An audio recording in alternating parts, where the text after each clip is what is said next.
Sir ಇಲ್ಲಿ ಸೂಕ್ತ ಬೆಲೆ ಕೊಡೋಕ್ಕೆ ಸಾಧ್ಯನೇ ಇಲ್ಲ ಸರ್. ಇವರು ಸೂಕ್ತ ಬೆಲೆ ಹೆಂಗೆ ನಮ್ಮೂರ ಹತ್ರ ಮೇಯ್ನ್ ರೋಡ್ನಲ್ಲಿ 7 ಕೋಟಿ ಬಾಳ್ತೈತೆ. ಈಗ ಅವರು ನಮ್ಮ ಜಮೀನು ಕಿತ್ಕೊಂಡು ನಾವು ನಿಮಗೆ ದುಡ್ಡು ಕೊಡ್ತೀವಿ ಅಂದ್ರೆ ನಾವು ಯಾಕೆ ಕೇಳಕ್ಕೆ? ನಮ್ಮ ಜಮೀನು ಅಕ್ವೈರ್ ಮಾಡ್ಕೊಳ್ಳಿ, ನಮಗೆ ದುಡ್ಡು ಕೊಡಿ ಅಂತ ನಾವು ಯಾರು ಅವ್ರನ್ನ ಕೇಳಿರಲಿಲ್ಲ. ಇವರೇ ರೂಲ್ ಮಾಡ್ತಾರೆ. ಗ್ರಾಮ ಠಾಣೆಯಿಂದ 100 ಮೀಟ್ರು ಬಿಡಬೇಕು ಅಂತ ಇದೆ, ಅದನ್ನೂ ಬಿಟ್ಟಿಲ್ಲ.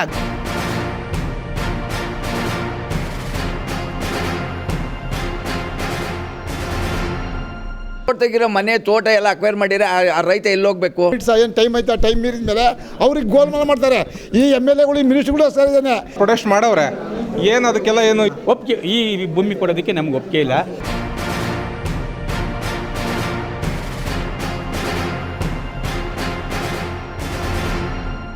ಮಹಾ ಮೋಸ ಸರ್. ಸರ್ಕಾರದವರು ರೈತರಿಗೆ ಮಾಡ್ತಿರೋಂಥದ್ದು ಒಂದು ಮಹಾ ಮೋಸ ಇದು. ಯಾಕೆ ಅಂತಂದರೆ ಅವ್ರು ಯಾರು ರೈತರಿಗೆ ನಿಮಗೆ ನಾವು ರೈತರು ಯಾರು ಹೋಗಿ ಇವ್ರ ಹತ್ರ ಕೇಳಿರಲಿಲ್ಲ, ನೀವು ನಮ್ಮ ಜಮೀನು ಅಕ್ವೈರ್ ಮಾಡ್ಕೊಳ್ಳಿ, ನಮಗೆ ದುಡ್ಡು ಕೊಡಿ ಅಂತ ನಾವು ಯಾರು ಅವ್ರನ್ನ ಕೇಳಿರಲಿಲ್ಲ. ಅವ್ರು ಏಕಾಏಕಿ ಒಂದೇ ಒಂದು ನಮಗೆ ರೈತರುಗಳ್ನ ಕರೆದು ಎಲ್ಲೂ ಒಂದು ಕರೆದು ಮೀಟಿಂಗ್ ಮಾಡಿದೆ, ಏನೂ ಮಾಡಿದೆ, ಏಕಾಏಕಿ ನೋಟಿಫಿಕೇಷನ್ ಮಾಡಿ ಇವತ್ತು ನಾವು ನಿಮ್ಮ ಜಮೀನು ಕಿತ್ಕೊಂಡ್ರೆ ನಮ್ಮ ಜಮೀನು ಕಿತ್ಕೊಂಡ್ರೆ ನಾವು ಎಲ್ಲಿ ಹೋಗಬೇಕು? ನೀವೇ ಹೇಳಿ. ಮಾಧ್ಯಮದವರಾಗಿ ನೀವು ನಮಗೆ ಇಂಥ ವಿಷಯಗಳಲ್ಲಿ ಸಪೋರ್ಟ್ ಮಾಡಬೇಕು. ಯಾಕೆ ಅಂತಂದರೆ ನಾವು ಇವತ್ತು ನಾವು ಉಳಿಸ್ಕೊಂಬಂದ್ರೆ ತಾನೇ ನಮ್ಮ ಮುಂದಿನ ಪೀಳಿಗೆಗೆ ನಾವು ಅದನ್ನು ಬಿಟ್ಟು ಹೋಗೋಕ್ಕಾಗೋದು. ನಮ್ಮ ತಂದೆ ತಾಯಿ, ನಮ್ಮ ತಾತಿರು ಮುದ್ದಾತಿರು ಬಿಟ್ಟೋಗಿರೋಕ್ಕೆ ನಾವು ಇವತ್ತು ಅದನ್ನು ಅನುಭವಿಸ್ತಾ ಇದ್ದೀವಿ. ಅವ್ರೇನು ಮಾಡದೆ ಬಿಟ್ಟೋಗಿದ್ದೀರಿ, ಇವತ್ತು ನಾವು ಇಲ್ಲಿಗೆ ಬರೋಂಥ ಪರಿಸ್ಥಿತಿ ಬರ್ತಿರಲಿಲ್ಲ. ಆದ್ದರಿಂದ ಇವತ್ತು ನಾವು ಈ ಜಮೀನಿಗೆ ಉಳಿಸ್ಕೊಳ್ಳೋಕ್ಕೋಸ್ಕರ ಹೋರಾಟ ಮಾಡಿದ್ರೆ ಮಾತ್ರನೇ ಮುಂದಕ್ಕೆ ಏನಾದರೂ ನಾವು ಅದನ್ನು ಉಳಿಸಿ ಮುಂದಿನ ಪೀಳಿಗೆಗೆ ಕೊಡೋಕ್ಕೆ ಸಾಧ್ಯ ಇದೆ. ಅದರಿಂದ ಸರ್ಕಾರದವ್ರು ಮಾಡ್ತಾ ಇರೋದು ನಮ್ಗೆ ಇದನ್ನು ಮಹಾ ಮೋಸ, ಮಹಾ ಅನ್ಯಾಯ ಅಂತಲೇ ನಾನು ಹೇಳಕ್ಕೆ ಇಷ್ಟಪಡ್ತೀನಿ. ಅಭಿಷೇಕ್ ಏನಿಲ್ಲ ಸರ್, ವೆರಿ ಸಿಂಪಲ್. ನಮ್ಮ ಜಮೀನು ನಮಗೆ ಬಿಟ್ಬಿಡಿ, ನಾವು ಯಾರನ್ನೂ ನಿಮಗೆ ತಗೊಳ್ಳಿ ಅಂತ ನಾವು ಯಾರಿಗೂ ಕೇಳಿಲ್ಲ. ನೀವು ಬಂದು ನಮ್ಮನ್ನು ಫೋರ್ಸ್ ಮಾಡಿ ನಮ್ಮ ಜಮೀನು ಕಿತ್ಕೊಳ್ಳೋಕೆ ಪ್ರಯತ್ನ ಮಾಡ್ತಾ ಇದ್ದೀರಾ ಹೊರತು ನಾವು ಯಾವುದೇ ರೈತರು ಇಲ್ಲಿರೋ ಯಾರು ಸಿಂಗಲ್ ರೈತರು ಕೂಡ ಬಂದು ನಿಮ್ಮ ಹತ್ರ ನಾವು ಕೇಳಿಲ್ಲ, ನೀವು ನಮಗೆ ಜಮೀನು ತಗೊಂಡು ನಾವು ಕೊಡ್ತಿದ್ದೀವಿ, ನೀವು ನಮಗೆ ದುಡ್ಡು ಕೊಡಿ ಅಂತ ನಾವು ಯಾರನ್ನಾದ್ರೂ ಕೇಳಿದ್ದೀವಾ?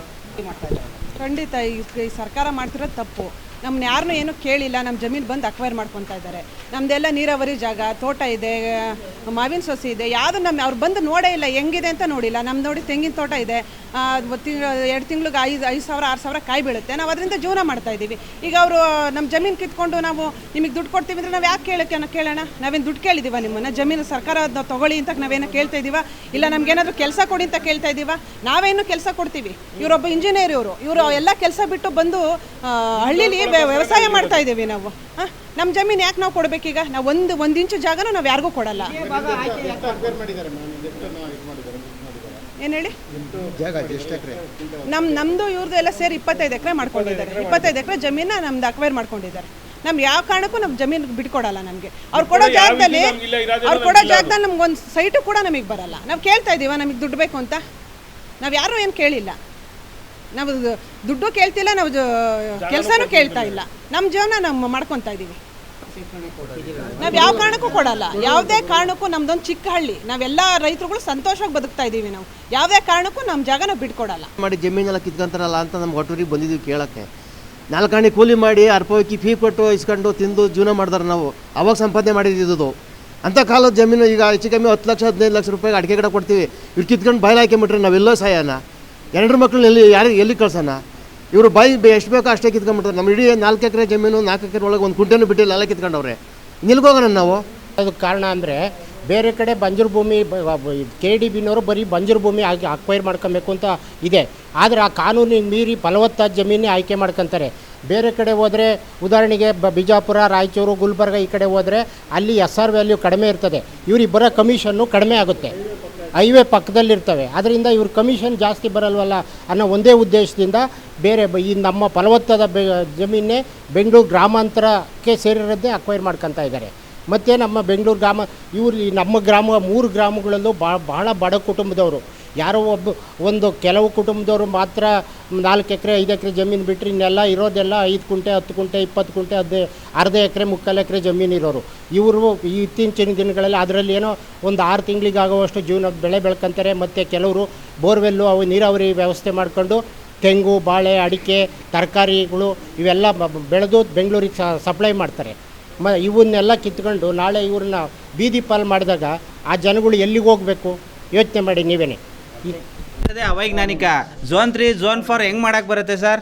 ಗ್ರೀನ್ ಲ್ಯಾಂಡ್ ಇರೋದು, ಗ್ರೀನ್ ಎಲ್ಲ ಫುಲ್ ಗ್ರೀನ್ ಇರೋದಲ್ಲಿ ಹೆಂಗೆ ಮಾಡೋಕ್ಕೆ ಬರುತ್ತೆ? Zone 3 Zone 4 ತೊಗೋಬಾರ್ದು ಅಂತ ಇವರೇ ಕಾನೂನು ಮಾಡ್ತಾರೆ, ಇವರೇ ತೊಗೊಳಕ್ಕೆ ಹೆಂಗೆ ಬರುತ್ತೆ? ಇವ್ರು ಮಾಡೋದೇ ಅವೈಜ್ಞಾನಿಕ. ಯಾರು ಸರ್ವೆ ಮಾಡಿದ್ರು ಅವ್ರನ್ನ ಕರೆಸಿ ಫಸ್ಟು ಇವ್ರು ವಿಚಾರಣೆ ಮಾಡಬೇಕು. ಎಲ್ಲ ಯಾವುದು ಗ್ರಾಮ ಠಾಣಕ್ಕೆ ಇವತ್ತು ಗ್ರಾಮ ಠಾಣ ಅಟ್ಯಾಚ್ 100 ಮೀಟ್ರ್ ಬಿಡಬೇಕು ಅಂತ ಇದೆ. ಅಟ್ಯಾಚ್ ಇರೋದೆಲ್ಲ ಇವರು ಮನೆ ಇರೋದೆಲ್ಲ ಕೊಟ್ಟಿದ್ದಾರೆ. ಅದು ಹೆಂಗೆ ಮಾಡೋಕ್ಕೆ ಬರುತ್ತೆ ಸರ್? ಇವರೇ ರೂಲ್ ಮಾಡ್ತಾರೆ. ಗ್ರಾಮ ಠಾಣೆಯಿಂದ 100 ಮೀಟ್ರು ಬಿಡಬೇಕು ಅಂತ ಇದೆ, ಅದನ್ನೂ ಬಿಟ್ಟಿಲ್ಲ. ಗ್ರಾಮ ಠಾಣ ಅಟ್ಯಾಚ್ ಮಾಡ್ಕೊಂಡು ಮಾಡಿದ್ದಾರೆ, ಎಲ್ಲ ತೋಟಗಳು ಮಾಡಿದ್ದಾರೆ, Zone 3 Zone 4 ಅಕ್ವೈರ್ ಮಾಡಿದ್ದಾರೆ. ಇವ್ರು ಹೆಂಗೆ ಸರ್ ಮಾಡೋಕ್ಕೆ ಬರುತ್ತೆ? ಇವ್ರಿಗೆ ಕಣ್ಣು ಮುಚ್ಕೊಂಡು ಸರ್ವೆ ಮಾಡಿದ್ರ, ಕಣ್ಣು ಬಿಟ್ಕೊಂಡು ಮಾಡಿದ್ರ? ಆದ್ರೆ ಹೇಳ್ತೀನಿ ಕೇಳಿ, ಇವರು 3ನೇ ತಿಂಗಳೊಳಗೆ ಅಕ್ವರೇಷನ್ ಮಾಡ್ಕೊಂಡು ನಮ್ಗೆ 7ನೇ ತಿಂಗಳಿಗೆ ನೋಟಿಸ್ ಇಶ್ಯೂ ಮಾಡಿದ್ದಾರೆ. ಮೊದಲನೇ ತಪ್ಪು. 2ನೇ ತಪ್ಪು ಏನಂದರೆ ಇದು Zone 3, ಆಮೇಲಿಂದ ಗ್ರಾಮ ಠಾಣ ಸಮೀಪ ಇರೋ ಜಮೀನುಗಳನ್ನೆಲ್ಲ ಇದು ಮಾಡಿದರೆ. ಅಲ್ಲಿ ಕೋಡಿಪಾಳ್ಯ, ಹನುಮಂತಪುರ, ಬಿಡ್ಲೂರು ಗ್ರಾಮದಲ್ಲಿ ಇರೋರೆಲ್ಲರೂ ಬಡ ರೈತರೇನೆ. ಎಲ್ಲರೂ ಒಂದು ಹಸು ಕಟ್ಕೊಂಡು ಜೀವನ ಮಾಡ್ತಾವ್ರೆ. ಆಮೇಲೆ ತೋಟದಲ್ಲೆಲ್ಲ ಮನೆ ಕಟ್ಕೊಂಡು ವಾಸವಾಗಿದ್ದಾರೆ. ಅವ್ರವ್ರ ಜಮೀನು ಆಬತ್ತು ಮಾಡೋಕ್ಕೋಸ್ಕರವಾಗಿ ತೋಟದಲ್ಲಿ ಮನೆ ಕಟ್ಕೊಂಡು ವಾಸ ಮಾಡಿದ್ದಾರೆ. ತೋಟದಾಗಿರೋ ಮನೆ ತೋಟ ಎಲ್ಲ ಅಕ್ವೈರ್ ಮಾಡಿದರೆ ಆ ರೈತ ಎಲ್ಲೋಗಬೇಕು? ಒಂದು 2ನೇ ಪಾಯಿಂಟ್. ಆಮೇಲೆ ಎಲ್ಲರದು ಬರೀ ತಪ್ಪು ಮಾಹಿತಿನೇ ಸರ್. ಎಲ್ಲ ಅಕ್ವೈರೇಷನ್ ಮಾಡಿದರೆ ಗ್ರಾಮ ಠಾಣ ಎಷ್ಟು ಬಿಡಬೇಕು ಅದು ಬಿಟ್ಟಿಲ್ಲ ಕಾನೂನು ಪ್ರಕಾರವಾಗಿ. Zone 3 ಅಕ್ವರೇಷನ್ ಮಾಡಬೇಕು ಅನ್ನೋದು ರೂಲ್ಸೇ ಇಲ್ಲ, ಅದು ಮಾಡಿದ್ದಾರೆ. ಅದು ಕುಮದ್ವತಿಗೆ ಅಟ್ಯಾಚ್ಮೆಂಟ್ ಇದೆ. ಇವರೆಲ್ಲ ಜಮೀನು ಈ ಥರ ಅಕ್ವೈರೇಷನ್ ಮಾಡಿ ಈ ಫ್ಯಾಕ್ಟ್ರಿಗಳು ವಗೈರಿ ಮಾಡಿದರೆ ರೈತರು ಏನು ಜೀವನ ಮಾಡ್ತಾರೆ? ಪರಿಸರ ಎಲ್ಲಿರ್ತದೆ? ಹುಟ್ಟ ಮಕ್ಕಳು ನ್ಯಾಯವಾಗಿ ಹುಡ್ತಾವ? ಅದು ಕೊಳಕ್ಕೆ ನೀರು, ಕೊಳಕ್ಕೆ ಗಾಳಿ. ಇವಾಗಲೇ ಗಿಡದಲ್ಲೆಲ್ಲ ತೆಂಗಿನ ಗಿಡ, ಅಡಿಕೆ ಗಿಡದಲ್ಲೆಲ್ಲ ಕರೆ ಮಸಿ ಬಿದ್ದೈತೆ. ಒಂದು ಗರಿ ಕುಯ್ಕೊಂಡು ಒಂದು ಚಪ್ರ ಹಾಕ್ಬೇಕು ಅಂದ್ರೆ ಬಟ್ಟೆ ಬರ್ಗೆಲ್ಲ ಗರಿಗೆಲ್ಲ ಇರೋ ಮಸಿ ಎಲ್ಲ ಮೆಚ್ಕೊತದೆ. ಇವತ್ತಿನ ದಿನ ಒಂದು ತೆಂಗಿನ ಗಿಡದಾಗ 1000 ಗಿಡ ಇರೋದು ಇವ್ರ ತೋಟದಲ್ಲಿ ಸುಮಾರು ಒಂದು 200-300 ತೆಂಗಿನ ಗಿಡ ಹೋಗಿದ್ದಾವೆ. ಯಾಕೆ ಹೋಗಿದ್ದಾವೆ? ಒಳ್ಳೆ ಗಾಳಿ ಇಲ್ಲ. ಎಲ್ಲ ಅದು ಇದು ಏನಿದೆ ಸೂರ್ಯನ ಕಿರಣ ಆ ಸಸಿ ಮೇಲೆ ಬೀಳಬೇಕು. ಅವಕ್ಕೂ ನಮ್ಮಂಗೆ ಕೂದಲ ರಂಧ್ರ ಇದ್ದಂಗೆ ಇರುತ್ತೆ. ಅದೆಲ್ಲ ಅದು ಹೋಗೋದಿಲ್ಲ. ಅದರಿಂದ ಬೇಕಾದಷ್ಟು ಅನಾಹುತ ಆಗಿದೆ. ಅದರಿಂದ ಎಲ್ಲರೂ ಬರೀ ಫ್ಯಾಕ್ಟ್ರಿ ಅಂದರೆ ರೈತರು ಎಲ್ಲಿ ಜೀವನ ಮಾಡೋದು? ಹೋಗಲಿ, ಮಾಡಿರ್ತಾನೆ. ಏನೋ ಫ್ಯಾಕ್ಟ್ರಿ ಮಾಡ್ಯವ್ರಲ್ಲ, ರೈತರಿಗೆ ಏನೇನು ಅನುಕೂಲ ಮಾಡ್ಯವ್ರ? ಒಂದು ಕೆಲಸ ಕೊಟ್ಟವ್ರ? ಬೇರೆ ಕಡೆರಿಗೆ ಕೊಡ್ತಾರೆ. ಅದು ಅನ್ಯಾಯ ಅಲ್ವರ? ನೋಡಿ, ಅದರಿಂದ ನಮಗೆ ಏನೋ ನಮ್ಮ ಜಮೀನು ನಮಗೆ ಬಿಟ್ಕೊಟ್ಟು ಅವ್ರು ಎಲ್ಲನೂ ಬೇರೆ ಕಡೆ ಅಕ್ವೈರ್ ಮಾಡ್ಕೊಳ್ಳಿ ಅಂತ ಹೇಳಿ ನಾವೆಲ್ಲ ರೈತರು ಮನವಿಯಿಂದ ಬೇಡ್ಕೊತಾ ಇದ್ದೀವಿ. ಸರ್, ಇನ್ನೊಂದು ರಿಕ್ವೆಸ್ಟು, ಆಲ್ರೆಡಿ ಕೊಟ್ಟು 3-4 ತಿಂಗಳು ಹಿಂದೆನೇ ಅಬ್ಜೆಕ್ಷನ್ ಕೊಟ್ಟಿದ್ದೀವಲ್ಲ, ಇವ್ರು ಯಾರಾದರೂ ಬಂದು ಸ್ಪಾಟಿಗೆ ಬಂದು ನೋಡಿದಾರ? ಇವ್ರಿಗೇನೋ ಸ್ವಲ್ಪ ಜವಾಬ್ದಾರಿ ಇದೆಯಾ? ಏನಿದೆ ಅಂತ ಇವರು ತಿರ್ಗಾ ಬಂದು ನೋಟಿಸ್ ಕೊಡ್ತಾರೆ. ಓಲಿ ನಾವು ಕೊಟ್ಟಿರೋದಕ್ಕೇನು ವ್ಯಾಲ್ಯೂನೇ ಇಲ್ಲ. ವರ್ಕರ್ ಅಲ್ಲಿಂದ ಕೆಲಸ ಬಿಟ್ಟು ಬರ್ತಾರೆ, ರೈತರುಗಳು ಹಸು ಕರೋ ಬಿಟ್ಟು ಬರ್ತಾರೆ. ನಾವು ಕೊಡೋದೇನಕ್ಕೆ? ಇವರು ಸುಮ್ಮನೆ ತಗೊಂಡು ಬಿಸಾಕಿ ತಿರ್ಗಾ ಹೊಸ ಫೈಲ್ಗಳು ಮಾಡ್ತಿದ್ದಾರೆ ಹೊರತು ಏನು ಅಬ್ಜೆಕ್ಷನ್ ಹಾಕಿರೋದಕ್ಕೆ ಏನು ಆನ್ಸರ್ ಕೊಟ್ಟಿದ್ದಾರೆ, ಏನು ಆರ್ಡರ್ಸ್ ಮಾಡಿದ್ದಾರೆ ಇವರು? ಈ ಅಕ್ವರೇಷನ್ ಮಾಡ್ತಾ ಇರೋದು ಎಲ್ಲ ಫೋರ್ಜರಿ. ಮೊನ್ನೆ ದವಸಪೇಟೆ ಹತ್ರ BPL ಫ್ಯಾಕ್ಟ್ರಿ ಮಾಡ್ಕೊಂಡು ಆ ಲಿಮಿಟ್ಸ್ ಏನು ಟೈಮ್ ಐತೆ ಆ ಟೈಮ್ ಮೀರಿದ ಮೇಲೆ ಅವ್ರಿಗೆ ಗೋಲ್ಮಾಲ್ ಮಾಡ್ತಾರೆ. ಈ MLAಗಳು, ಮಿನಿಸ್ಟ್ರುಗಳು ಸರಿ ಇದ್ದಾನೆ.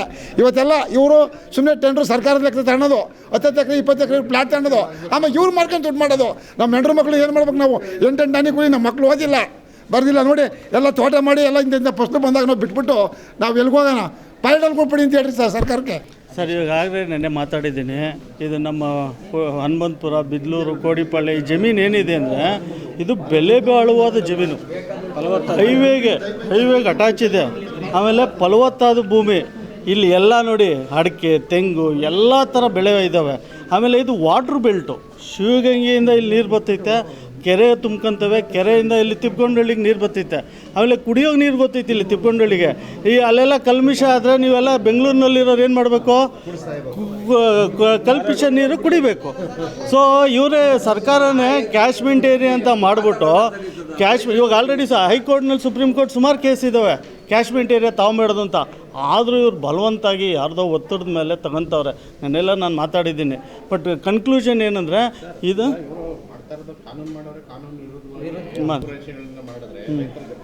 ಸರ್, ಇಲ್ಲಿ ರೈತರ ಬಗ್ಗೆ ಕೇಳೋರು ಯಾರು ಸರ್? ನಾವಾಗಿ ನಾವು ಹೋರಾಟ ಮಾಡಬೇಕು. ರೈತರ ಬಗ್ಗೆ ಯಾರೂ ಕೇಳಲ್ಲ. ರೈತರು ಸತ್ತೋಗವ್ರೆ. ಇಲ್ಲ ಪಾಪ, ಎಲ್ಲೂ ಭೂಮಿ ಇನ್ನು 10 ವರ್ಷದಲ್ಲಿ ಬೆಂಗಳೂರು ಗ್ರಾಮಾಂತರ ಜಿಲ್ಲೆಯಲ್ಲಿ ಹುಡುಕೂರು ಒಬ್ಬ ರೈತ ಸಿಗಲ್ಲ. ನೀವೆಲ್ಲ ಇಂಡಸ್ಟ್ರಿಯಲ್ನವ್ರು ಸಿಗ್ತಾರೆ ಇಲ್ಲಿ. ಸರ್, ಇಲ್ಲಿ ಸೂಕ್ತ ಬೆಲೆ ಕೊಡೋಕ್ಕೆ ಸಾಧ್ಯನೇ ಇಲ್ಲ ಸರ್. ಇವರು ಸೂಕ್ತ ಬೆಲೆ ಹೆಂಗೆ? ನಮ್ಮೂರ ಹತ್ರ ಮೇಯ್ನ್ ರೋಡ್ನಲ್ಲಿ 7 ಕೋಟಿ ಬಾಳ್ತೈತೆ. ಎಷ್ಟು ಹೇಳಿ?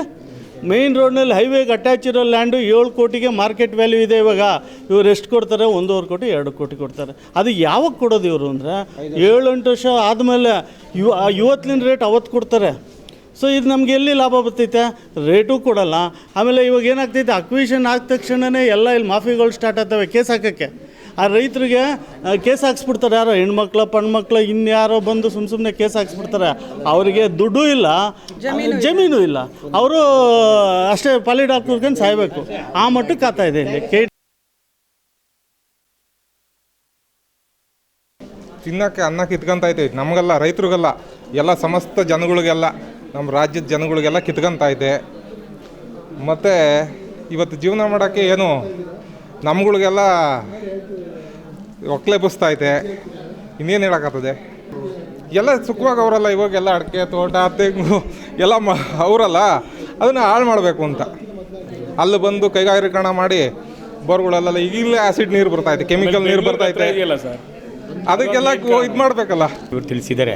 ಅವ್ರ ಉದ್ದೇಶ ಏನಪ್ಪ ಅಂದರೆ ನ್ಯಾಷನಲ್ ಹೈವೇಗೆ 1-2 ಕಿಲೋಮೀಟ್ರ್ ಹತ್ತಿರ ಇದೆ. ಇದು ರಿಯಲ್ ಎಸ್ಟೇಟ್ ಬಿಸ್ನೆಸ್ಗೆ ಅನುಕೂಲ ಆಗುತ್ತೆ. ಈಗ 1 ಎಕರೆ 2 ಎಕರೆ ಇಂಡಸ್ಟ್ರೀಸ್ ಮಾಡ್ತಾರೆ, ಅವ್ರಿಗೆ ಯಾವುದು ಲೀಸ್ ಪೀಡ್ ಇರೋಲ್ಲ. ಬೇರೆಯವರಿಗೆಲ್ಲ ಲೀಸ್ ಪೀಡ್ ಇರ್ತವೆ, 5 ಎಕರೆ 10 ಎಕರೆ 50 ಎಕರೆಗೆ.